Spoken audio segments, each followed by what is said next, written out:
వంటలకు ఇంతకంటే స్వచ్ఛమైన గానుగ నూనె మరెక్కడా దొరకదు. SRV naturals. ఆర్డర్స్ కై స్క్రీన్ పై నెంబర్ కి కాల్ చేయండి. ఆంధ్రప్రదేశ్ ఎన్నికల్లో జనసేన పార్టీ అధినేత పవన్ కళ్యాణ్ పోటీ చేసిన పిఠాపురంపై అందరి ఫోకస్ ఉంది.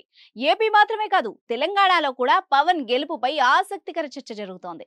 గతంలో ఎన్నడూ లేని విధంగా అక్కడ ఓటర్లు ఉత్సాహం కనబర్చారు. దీంతో అక్కడ ఏకంగా 86.63% పోలింగ్ నమోదైంది. పిఠాపురంలో 2019 ఎన్నికల్లో 80.92% ఓటింగ్ నమోదు కాగా 2014లో 79.44% నమోదైంది.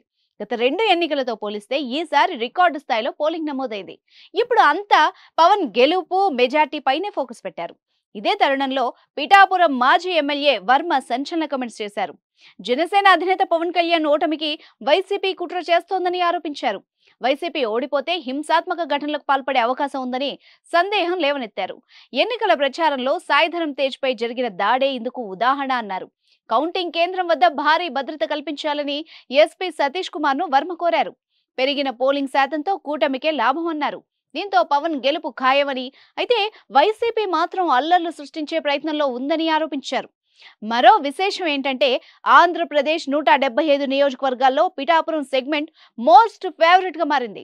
పిఠాపురంలో పవన్ గెలుస్తారా, వంగ గీత గెలుస్తుందా అని ఎన్నికల వరకు బాగా పందాలు జరిగాయి. కానీ పిఠాపురంలో పోలింగ్ శాతం ఎక్కువగా నమోదు కావడంతో పవన్ గెలుపు ఖాయమన్న ధోరణికి చాలా మంది వచ్చారు. దీంతో పవన్ గెలుపుపై కాకుండా పవన్ మెజార్టీ పైనే ఎక్కువ పందాలు కాస్తున్నారు. పవన్ కు 20,000 మెజార్టీ వస్తుందా, లేకపోతే 50,000 వరకు మెజార్టీ వస్తుందా అని పందాలు కాస్తున్నారు. సుమన్ టీవీలో మీ పర్సనల్ అండ్ బిజినెస్ ప్రమోషన్స్ కోసం కింది నెంబర్ కి కాంటాక్ట్ చేయండి.